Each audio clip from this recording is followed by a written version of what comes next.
আসসালামু আলাইকুম ওয়া রাহমাতুল্লাহি ওয়া বারাকাতুহু। ইন্নাল হামদুলিল্লাহ ওয়াসসালাতু ওয়াসসালামু আলা মান লা নাবিয়্যা বা'দা। সুপ্রিয় দর্শক শ্রোতা, আমরা মসজিদ নববীর খুতবার অনুবাদ শুরু করছি। আজকের খতিব হচ্ছেন ফজিলাতুশ শেখ আহমদ বিন তালিব হাফিজাহুল্লাহ।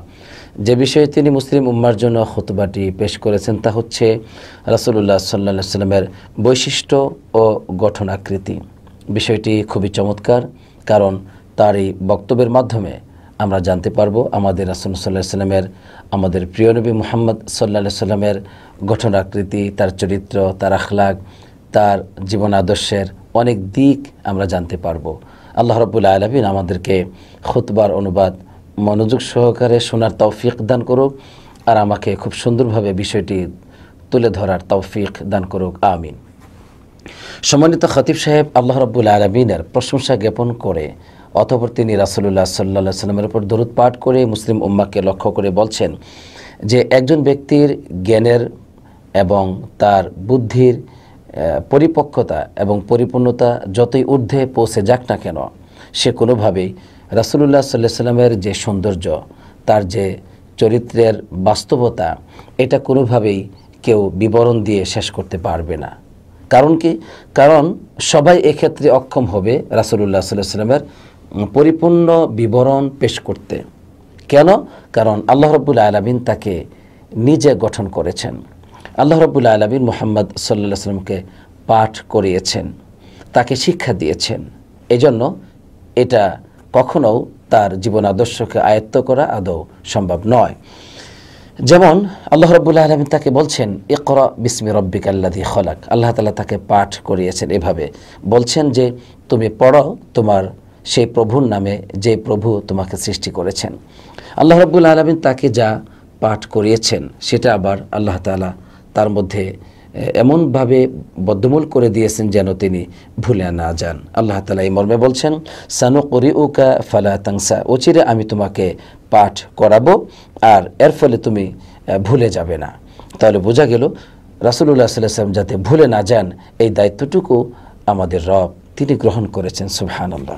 আল্লাহ রাব্বুল আলামিন তাকে শিক্ষা দিয়েছেন এমন সব বিষয় যা তার কখনো এ সম্পর্কে জ্ঞান ছিল না, যেমনটি সূরাতুন নিসার 113 নম্বর আয়াতে কারিমায় আল্লাহ তাআলা বলছেন যে ও আল্লামাকা মা লাম তাকুন তা'লাম, তোমাকে আল্লাহ তাআলা এমন সব বিষয় শিক্ষা দিয়েছেন যে ব্যাপারে তোমার কোনো জ্ঞান ছিল না। ও কানা ফাদলুল্লাহি আলাইকা আযীমা, আল্লাহ রাব্বুল আলামিনের অনুগ্রহ তোমার উপর হচ্ছে মহান এক বিশাল অনুগ্রহ। সুবহানাল্লাহ।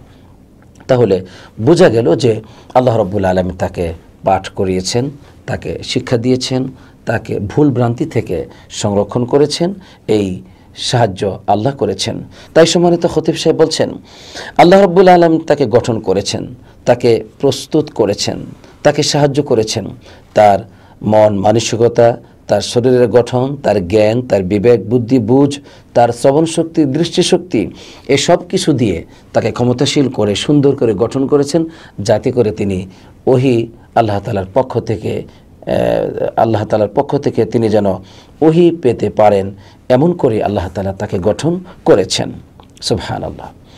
এরপর সম্মানিত খতিব সাহেব বলছেন যে আল্লাহ রাব্বুল আলামিন আদেশ করেছেন যে আমরা যেন আমাদের নবী সাল্লাল্লাহু আলাইহি ওয়াসাল্লামের অনুসরণ করি। আর তার অনুসরণ করাটা এটা হচ্ছে একটি নিদর্শন যে আমরা যে রাসূলুল্লাহ সাল্লাল্লাহু আলাইহি ওয়াসাল্লামকে ভালোবাসি এবং আল্লাহ তাআলাকে যে ভালোবাসি, রাসূলুল্লাহ সাল্লাল্লাহু আলাইহি ওয়াসাল্লামকে ভালোবাসি, এরই প্রমাণ হচ্ছে যে রাসূলুল্লাহ সাল্লাল্লাহু আলাইহি ওয়াসাল্লামের সুন্নাহকে অনুসরণ করা। এই মর্মে আল্লাহ রাব্বুল আলামিন বলছেন কুল ইন কুনতুম তুহিব্বুনাল্লাহা ফাত্তাবিউনি ইউহিব্বুকুমুল্লাহু ওয়া ইয়াগফির লাকুম যুনুবাকুম। হে রাসূল সাল্লাল্লাহু আলাইহি ওয়াসাল্লাম, তুমি তোমার উম্মতকে বলে দাও যে তোমরা যদি আল্লাহ রাব্বুল আলামিনকে ভালোবাসো তাহলে তোমরা আমার অনুসরণ করো, তাহলেই আল্লাহ তাআলা তোমাদেরকে ভালোবাসবেন এবং তোমাদের গুনাহগুলোকে ক্ষমা করে দিবেন। রাসূলুল্লাহ সাল্লাল্লাহু আলাইহি ওয়াসাল্লামকে অনুসরণ আমরা কিভাবে করব, এই মর্মে সম্মানিত খতিব সাহেব বলছেন যে অনুসরণ এভাবে করতে হবে, তার কথার অনুসরণ করতে হবে, তার কর্মের, তার অবস্থার, এবং তার উন্নত চরিত্রের অনুসরণ করতে হবে, তার পথের, তার জীবন আদর্শের অনুসরণ করতে হবে। কোনো অবস্থাতেই তার পথের বিপরীত হওয়া যাবে না এবং বেদাত বা নতুন করে কোনো কিছু তার সুন্নাহর মধ্যে অবশ্য নতুন কোনো কিছু সংযোজন করা যাবে না। এভাবে রাসূলুল্লাহ সাল্লাল্লাহু আলাইহি ওয়াসাল্লামকে অনুসরণ করতে হবে। তিনি আরও বললেন যে সাহাবায়ে কেরামগণ রাসূলুল্লাহ সাল্লাল্লাহু আলাইহি ওয়াসাল্লামকে প্রাণ খুলে ভালোবাসতেন, আর সেই ভালোবাসাই তাদেরকে উদ্বুদ্ধ করেছিল নবী করিম সাল্লাল্লাহু আলাইহি ওয়াসাল্লামের সুন্নাহর, তার রীতিনীতির, স্বভাব চরিত্রের সব কিছুর অনুসরণ করতে। এজন্য তাকে ভালোবাসা মানে তার অনুসরণ করা, এই বিষয়টা আমরা যেন ভুলে না যাই। তাকে ভালোবাসতে হবে। কীরকম ভালোবাসা? তাকে ভালোবাসাটা ওয়াজিব এভাবে যে একজন মুমিন বান্দা তার জীবনের চাইতে, তার মা বাবার চাইতে, তার স্ত্রী, সন্তান, পরিবার, তার ব্যবসা বাণিজ্য, তার ধনসম্পত্তি, সকল কিছুর চাইতে রাসূলুল্লাহ সাল্লাল্লাহু আলাইহি ওয়াসাল্লামকে খুব বেশি ভালোবাসতে হবে এবং এই ভালোবাসাটি ওয়াজিব করে দেওয়া হয়েছে। সুবহানাল্লাহ। অতএব নবীজিকে ভালোবাসা, এই ভালোবাসার প্রকাশ হচ্ছে তার সুন্নাহকে অনুসরণ করা এবং তার সুন্নাহর অনুসরণ করাই এটা হচ্ছে প্রমাণ যে একজন বান্দা সে আল্লাহ তাআলাকে ভালোবাসে। রাসূলুল্লাহ সাল্লাল্লাহু আলাইহি ওয়াসাল্লামকে ভালোবাসতে হবে, তার কারণ আছে। তার কারণটা হচ্ছে যে আল্লাহ রাব্বুল আলামিন তাকে এমন সব গুণে গুণান্বিত করেছেন, এমন সব উন্নত চরিত্র দিয়ে, এমন সব গুণাবলী দিয়ে তাকে পরিপূর্ণভাবে একজন মানুষ হিসাবে সৃষ্টি করেছেন, যা হচ্ছে সত্যি অসাধারণ। তাকে আল্লাহ তাআলা অনন্য আকৃতি দিয়ে সৃষ্টি করেছেন। তাকে দিয়েছেন যেমন সুন্দর গঠন, সুন্দর আকৃতি, তার মধ্যে ছিল পবিত্রতা, পরিচ্ছন্নতা সহ নানাবিধ গুণাবলী দিয়ে, আকর্ষণীয় গুণাগুণ দিয়ে আল্লাহ তাআলা তাকে সৃষ্টি করেছেন। এজন্য তার প্রতি ভালোবাসা আসাটাই এটাই স্বাভাবিক। এজন্য সাহাবায়ে কেরামগণ তার এই সুন্দর চরিত্র দেখে তারা ভালোবাসতেন এবং তার অনুসরণ করতেন। এভাবে তারা ধন্য হয়েছেন। সম্মানিত খতিব সাহেব, তিনি রাসূলুল্লাহ সাল্লাল্লাহু আলাইহি ওয়াসাল্লামের গঠন আকৃতি নিয়ে তিনি বলছেন যে আল্লাহ রাব্বুল আলামিন এমন একজন নবী হিসেবে তাকে সৃষ্টি করেছেন ফি আজমালি সূরাতিন বাশারিয়া, মানবীয় সৌন্দর্যের শ্রেষ্ঠতম সৌন্দর্য আল্লাহ তাআলা তাকে দান করেছেন। সুবহানাল্লাহ। তিনি এতটাই সুন্দর ছিলেন সৃষ্টিগতভাবে এবং চরিত্রগতভাবে, এত সুন্দর ছিলেন যে তার মতো সুন্দর কোনো মানুষ আল্লাহ তাআলা তার পূর্বে এবং তারপরে কখনো সৃষ্টি করেননি। সুবহানাল্লাহ। রাসূলুল্লাহ সাল্লাল্লাহু আলাইহি ওয়াসাল্লাম তিনি না ছিলেন অনেক লম্বা, না ছিলেন খাটো, এরকম সুন্দর মানুষ ছিলেন। তার চেহারাটা এতটাই সুন্দর ছিল যে যেন সূর্য যেন উদিত হয়েছে। আপনি যখন তার চেহারাকে দেখতে পাবেন তখন মনে হবে যে যেন সূর্য উদিত হয়েছে। তার চেহারার মধ্যে একটা উজ্জ্বল চমক ছিল, উজ্জ্বলতা চমকাতো, যেমনটি 14 তারিখের যে চাঁদ আকাশে দেখা যায় খুব স্পষ্টভাবে চমকাচ্ছে, ঠিক এরকম অসাধারণ সৌন্দর্য ছিল তার চেহারার মধ্যে। সুবহানাল্লাহ। রাসূলুল্লাহ সাল্লাল্লাহু আলাইহি ওয়াসাল্লামের চেহারা দেখলেই একজন মানুষ তাকে সত্যবাদী বলেই বিশ্বাস করত, গ্রহণ করত। তার প্রমাণ হিসেবে সম্মানিত খতিব সাহেব তিনি আব্দুল্লাহ বিন সালামের ঘটনা নিয়ে এসেছেন যে আল্লাহ নবী সাল্লাল্লাহু আলাইহি ওয়াসাল্লাম যখন মদিনায় প্রথম হিজরত করলেন তখন আব্দুল্লাহ বিন সালাম তো একজন ইহুদি ছিল। তো তিনি তো পরবর্তীতে ইসলাম গ্রহণ করেছেন। তো তিনি যখন দেখলেন রাসূলুল্লাহ সাল্লাল্লাহু আলাইহি ওয়াসাল্লামকে, যে সব মানুষ তাকে দেখার জন্য ভিড় করছে, তিনিও দেখতে গেলেন। তিনি দেখার পরে বলছেন আরফতু আন্না ওয়াজহাহু লাইসা বিওয়াজহিন কাযাব, আমি তাকে দেখে এটাই অনুধাবন করলাম যে এই চেহারা কোনো মিথ্যাবাদীর চেহারা হতে পারে না। সুবহানাল্লাহ, সুবহানাল্লাহ। একজন ইহুদির পক্ষ থেকে এই সাক্ষ্য চলে আসলো। তো মোট কথা হলো যে নবী করিম সাল্লাল্লাহু আলাইহি ওয়াসাল্লাম অত্যন্ত গঠনের দিক থেকে অসাধারণ সৌন্দর্যের অধিকারী ছিলেন, পৃথিবীর শ্রেষ্ঠতম সুন্দর মানুষ ছিলেন। আল্লাহুম্মা লাকাল হামদু ওয়া লাকাশ শুকর। আল্লাহ নবী সাল্লাল্লাহু আলাইহি ওয়াসাল্লাম পরিষ্কারের দিক থেকে তার ছিল আরও উন্নতি। তিনি শরীর, পোশাক, ঘর, তার যে মজলিস, তার যে বৈঠক, সব কিছুকে তিনি পরিষ্কার পরিচ্ছন্ন করে রাখতেন। তার দাঁতগুলোকেও তিনি সুন্দর করে রাখতেন। এই জন্য তিনি যখন ঘরে প্রবেশ করতেন, ঘর থেকে বের হতেন, তখন তিনি মেসওয়াক করতেন। সুবহানাল্লাহ। তাহলে ঘরে প্রবেশ করার সময় তিনি মেসওয়াক করতেন যাতে করে পরিবারের কাছে দুর্গন্ধ না আসে বা পরিষ্কার পরিচ্ছন্ন থাকেন। আবার ঘর থেকে বাইরে গেলেও মেসওয়াক করতেন যাতে অন্য মানুষের কাছে তার সৌন্দর্য ঠিক থাকে। তো এইভাবে তিনি তো এমনিই সুন্দর ছিলেন, আবার সবসময় পরিপাটি এবং সৌন্দর্যভাবেই তিনি সেজে গুজে থাকতেন। এটা ছিল তার অসাধারণ দিক। আলহামদুলিল্লাহ। তিনি কখনো ভালো পোশাক পরিধান করতেন, বিশেষ করে ঈদের সময় এবং জুমার সময় তিনি তার হুল্লা ছিল সেটাকে তিনি পরিধান করতেন। এমনকি তিনি তার বন্ধুদের কাছে বা সাথীদের কাছে যাওয়ার সময় পরিষ্কার পরিচ্ছন্ন হতেন। আর এই ক্ষেত্রে সাহাবায়ে কেরামদেরকে উদ্বুদ্ধ তিনি করেছেন। তিনি একবার বললেন এক সাহাবাকে যে ইন্নাল্লাহা জামিলুন ইউহিব্বুল জামাল, আল্লাহ রাব্বুল আলামিন তিনি হচ্ছেন সুন্দর, তিনি সৌন্দর্যকে পছন্দ করেন। অতএব তোমাদেরকেও যখন তার কোনো ভাইয়ের দিকে বের হয় তখন সে যেন নিজেকে খুব পরিপাটি করেই বের হয়। এভাবে তিনি নিজে পরিপাটি থাকতেন এবং উদ্বুদ্ধ করতেন। যখন তার কাছে কোনো আগন্তুক দল আসতো তার সাথে সাক্ষাৎ করতে, তখন তিনি কিন্তু আলাদা পোশাক পরিধান করতেন এবং সাহাবায়ে কেরামদেরকেও আদেশ করতেন। এটাও খুব ভালো দিক ছিল। আলহামদুলিল্লাহ। রাসূলুল্লাহ সাল্লাল্লাহু আলাইহি ওয়াসাল্লামের কণ্ঠস্বর ছিল খুবই চমৎকার, খুবই অসাধারণ, এবং তার কণ্ঠ সবাই শুনতে পেত, আওয়াজ শুনতে পেত, এরকম অসাধারণ প্রতিভা দেওয়া হয়েছিল। রাসূলুল্লাহ সাল্লাল্লাহু আলাইহি ওয়াসাল্লাম খুব মিষ্টি ভাষীর মানুষ ছিলেন।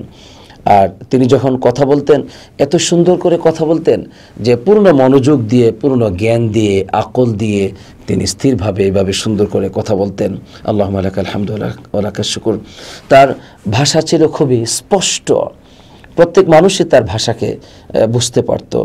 এমনকি কেউ যদি গণনা করতে চাইতো, এত তিনি সুন্দর করে স্পষ্টভাবে আলাদা আলাদা করে কথাগুলো বলতেন যে কেউ যদি গণনা করতে চাইতো তাহলে গণনা করতে পারত যে রাসূলুল্লাহ সাল্লাল্লাহু আলাইহি ওয়াসাল্লাম কয়টি শব্দ বলেছেন, কয়টি কথা বলেছেন। আল্লাহুম্মা লাকাল হামদু ওয়া লাকাশ শুকর। এজন্য তার হাদিসগুলো সাহাবায়ে কেরামগণ খুব দ্রুত গতিতে তারা অনুধাবন করতে পারতেন, সংরক্ষণ করতে পারতেন। রাসূলুল্লাহ সাল্লাল্লাহু আলাইহি ওয়াসাল্লাম তিনি নামাজ পড়তেন খুব মধ্যম পন্থায়, আবার খুতবা দিতেন মধ্যম পন্থায়, মানে খুব লম্বাও ছিল না, খাটোও ছিল না, এরকম ছিল। এমনকি রাসূলুল্লাহ সাল্লাল্লাহু আলাইহি ওয়াসাল্লাম যখন খুতবা দিতেন তখন কিন্তু তিনি লাঠির উপর ভর দিয়ে খুতবা দিতেন। লাঠির উপর ভর দিয়ে খুতবা দেওয়া এটা হচ্ছে নবীজির একটি সুন্নাহ। আর তার বক্তব্যের মধ্যে এতটাই প্রভাব ছিল যে সাহাবায়ে কেরামগণ তার বক্তব্য যখন শুনতেন, নসিহা যখন শুনতেন, তখন তারা অশ্রুসিক্ত হয়ে যেতেন, তাদের চক্ষু দিয়ে পানি ঝরত, তাদের হৃদয় ভয়ে প্রকম্পিত হয়ে যেত। সুবহানাল্লাহ।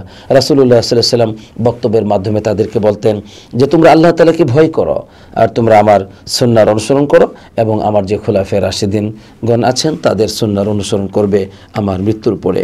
এবং বেদাত থেকে তিনি তার বক্তব্যের মধ্যে সতর্ক করতেন।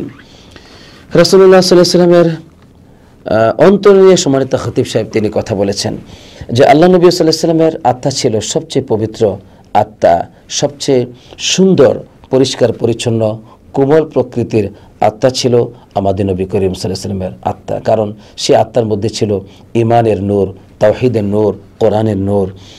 রাসূলুল্লাহ সাল্লাল্লাহু আলাইহি ওয়াসাল্লাম সম্পর্কে এসেছে যে আল্লাহ রাব্বুল আলামিন তিনি তার বান্দাদের দিকে তাকালেন, তাকিয়ে দেখেন যে পৃথিবীতে মুহাম্মদ সাল্লাল্লাহু আলাইহি ওয়াসাল্লামের আত্মা হচ্ছে সবচেয়ে শ্রেষ্ঠ আত্মা।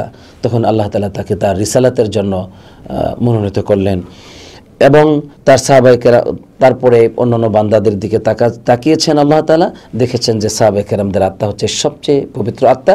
তখন তাদেরকে রাসূলুল্লাহ সাল্লাল্লাহু আলাইহি ওয়াসাল্লামের সাহাবা হিসেবে আল্লাহ তাআলা মনোনীত করেছেন। আমাদের নবী সাল্লাল্লাহু আলাইহি ওয়াসাল্লামের চরিত্র ছিল কোরআনের চরিত্র। তিনি আল্লাহ তাআলার জন্য রাগান্বিত হতেন, আল্লাহর জন্যই তিনি সন্তুষ্ট হতেন। তিনি কখনো ফাহেসা কথাবার্তা তিনি কখনো বলেন নাই। তিনি বাজারে গিয়ে কখনো হট্টগোল বা খুব চিল্লিয়ে কথা বলা এগুলো তিনি করেন নাই। তিনি কেউ যদি তার সাথে অন্যায় আচরণ করত, সেই অন্যায়ের আচরণের তিনি প্রত্যুত্তর ভালো আচরণ দিয়ে দিয়েছেন, আর মানুষকে তিনি ক্ষমা করেছেন। এটা ছিল তার চরিত্র। আলহামদুলিল্লাহ। আমাদের নবী সাল্লাল্লাহু আলাইহি ওয়াসাল্লাম তিনি অত্যন্ত মানুষের সাথে যখন আচরণ করতেন তখন তিনি খুব কোমল আচরণ করতেন। আর কেউ কোনো প্রশ্ন করে তাকে প্রশ্ন করলে তিনি মনোযোগ সহকারে তার প্রশ্ন শুনতেন এবং সে যখন তার থেকে বিমুখ হতো তখনই তিনি প্রশ্নকারী থেকে বিমুখ হতেন। কেউ যদি তার হাত ধরতো তাহলে ততক্ষণ পর্যন্ত ওই ব্যক্তির হাতকে তিনি ধরে রাখতেন যতক্ষণ ওই ব্যক্তিটি হাত ছেড়ে না দিত তিনি ছেড়ে দিতেন না। এত সুন্দর চরিত্র ছিল।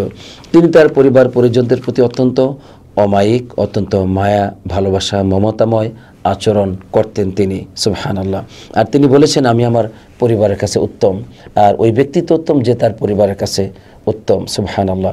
আর তিনি বললেন যে ইমানের দিক থেকে তো ওই মুমিন ব্যক্তি উত্তম মুমিন, যে ব্যক্তি বা যারা চরিত্রের দিক থেকে উত্তম এবং তার আহাল পরিবারের প্রতি অত্যন্ত দয়ালু, তারা হচ্ছে ইমানের দিক থেকে উত্তম, সুবহানাল্লাহ।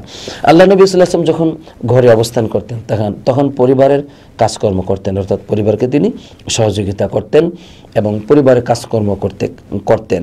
এরপর নামাজের সময় হলে তিনি নামাজের জন্য বের হয়ে যেতেন আর পরিবারের কথাকে মনোযোগ দিয়ে তিনি তাদের কথা শুনতেন সান্ত্বনা দেওয়ার জন্য। রাসূলুল্লাহ সাল্লাল্লাহু আলাইহি ওয়াসাল্লাম তিনি অন্যের সাথে আচরণ কেমন করতেন এই মর্মে সম্মানিত খতিব সাহেব বলছেন, তিনি অন্যের সাথে খুব মুচকি হাসি দিয়ে চলাফেরা করতেন, আচরণ করতেন। তাহলে তার মধ্যে ছিল মুচকি হাসি, এটা খুব বেশি ছিল তার মধ্যে। আর রাসূলুল্লাহ সাল্লাল্লাহু আলাইহি ওয়াসাল্লাম তিনি সম্মানিত মানুষদেরকে অনেক সম্মান করতেন, এটা ছিল তার আলাদা একটি উন্নত চরিত্র। তিনি সাহাবায়ে কেরামদের কাছে অন্যদের খোঁজখবর নিতেন, তার সাথীদের খোঁজখবর নিতেন এবং তিনি ভালোবাসা প্রদর্শন করতেন। তিনি ছিলেন সত্যবাদী, তিনি অত্যন্ত বিনয়ী ছিলেন, এটা ছিল তার অসাধারণ গুণ। এবং তিনি কখনো কাউকে তুচ্ছ করেননি, বিশেষ করে তিনি বিধবা, তারপরে সমাজের যে মিসকিন, সমাজের যে দাস দাসী আছে তাদের সাথে চলাফেরা করেছেন, তিনি কাউকে তুচ্ছ করেননি, নিজে এতটা বিনয়ী ছিলেন। তিনি বলেছেন মুমিনদেরকে লক্ষ্য করে যে আল্লাহ রাব্বুল আলামিন আমার উপর ওহী করেছেন যে তোমরা যেন বিনয়ী হও, একে অপরের উপর কেউ যেন গৌরব না করো এবং একে অপরের উপর তোমরা যেন চড়াও না হয়ে যাও, এভাবে তিনি জীবনযাপন করেছেন। আর তিনি একজন গোলাম নবী ছিলেন, অর্থাৎ তিনি ছিলেন নবী এবং আল্লাহর একজন গোলাম। তিনি কোনো নবী এবং বাদশা ছিলেন না, অর্থাৎ তিনি ছিলেন আল্লাহর গোলাম এবং আল্লাহর একজন নবী, এরকম ছিলেন। আলহামদুলিল্লাহ।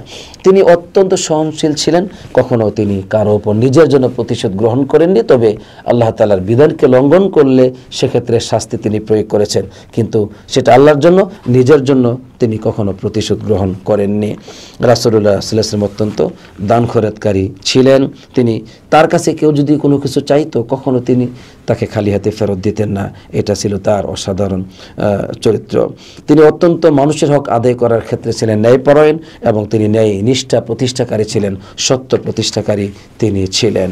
তিনি অত্যন্ত দয়ালু ছিলেন, মায়াবী ছিলেন এবং তিনি তার আহাল পরিবার, বাচ্চা, এতিম সবার প্রতি ইহসান করেছেন এবং তিনি কখনো পরিবারের কারো অসুস্থতার কারণে তিনি কেঁদেছেন, সাহাবায়ে কেরামদের মৃত্যুতে তিনি কেঁদেছেন। তিনি প্রাণীদের প্রতি, পাখিদের প্রতি তিনি খুব দয়ালু ছিলেন। আলহামদুলিল্লাহ, আসলে তিনি ছিলেন রহমতের নবী বিশ্ববাসীর জন্য।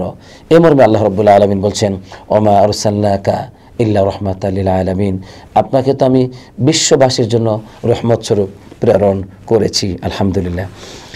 আর তিনি অত্যন্ত লাজুক মানুষ ছিলেন, এতটাই লাজুক ছিলেন, একটি কুমারী মেয়ে যেমন তার স্বামীর ক্ষেত্রে লাজুক হয়, তার চেয়ে বেশি লাজুক ছিলেন আমাদের নবী সাল্লাল্লাহু আলাইহি ওয়াসাল্লাম। তিনি মানুষকে কষ্ট কখনো দিতেন না, আর মানুষ কষ্ট পাবে, অপছন্দ করবে এমন কোনো আচরণও তিনি করতেন না। আর তিনি খুব লজ্জাবোধ যে করতেন, এই লজ্জা কিন্তু কোনো কারণে নয়, একমাত্র আল্লাহর সম্মানার্থে, আল্লাহকে তাজিম করার লক্ষ্যে, আল্লাহর গোলামির লক্ষ্যে তিনি এমনটি করতেন। তো অতএব নবী করিম সাল্লাল্লাহু আলাইহি ওয়াসাল্লাম ছিলেন অসাধারণ সৌন্দর্যের একজন মহা মানব সাল্লাল্লাহু আলাইহি ওয়াসাল্লাম।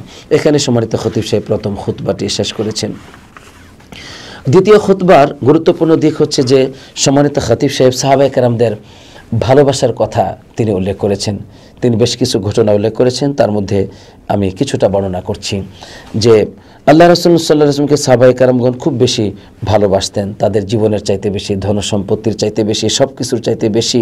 এজন্য আবু সুফিয়ান যখন মুশরিক ছিল তখন একজন সাহাবা যায়েদ রাদিয়াল্লাহু তাআলা আনহুকে মুশরিকরা ধরে নিয়ে আসলো, তিনি বন্দী হিসেবে তাদের কাছে আটকা পড়লেন তখন এই আবু সুফিয়ান তখন তো ইসলাম গ্রহণ করেননি। তিনি বলছেন যে আচ্ছা, যদি মোহাম্মদ সাল্লাল্লাহু আলাইহি সাল্লাম যদি আজকে তোমার জায়গায় থাকে আর তুমি বাড়িতে থাকো, তার গর্দান কেটে দেওয়া হয়, তুমি কি এতে খুশি হবে, রাজি থাকবে?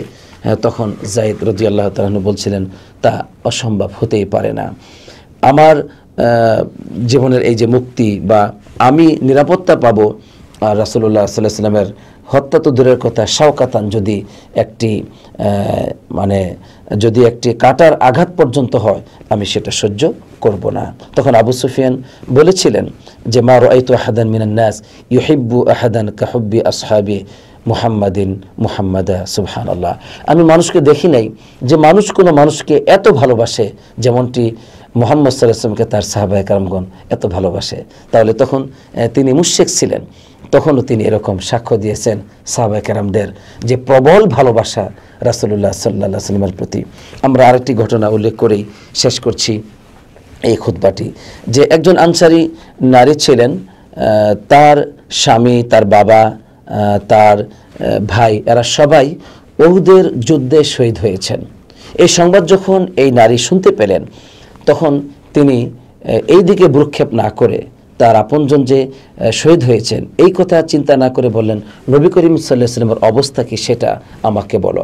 তখন তাকে বলা হলো যে তিনি ভালো আছেন আলহামদুলিল্লাহ।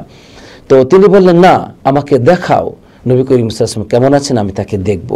এরপরে নবী করিম সাল্লাল্লাহু আলাইহি ওয়াসাল্লামকে যখন তিনি দেখতে পেলেন, তখন তিনি বললেন যে সমস্ত বিপদ মুসিবত আপনার পরে, অর্থাৎ আপনার বিপদ মুসিবতের পরে হচ্ছে সব বিপদ মুসিবত, আপনার নিরাপত্তা, আপনার অবস্থাটা, এটাই হচ্ছে মূল বিষয়। সুবহানাল্লাহ, অর্থাৎ আপনার মুসিবতের তুলনায় অন্য সব মুসিবত, অন্য সব সমস্যাগুলো খুব তুচ্ছ, নগণ্য, এগুলো কিছুই না।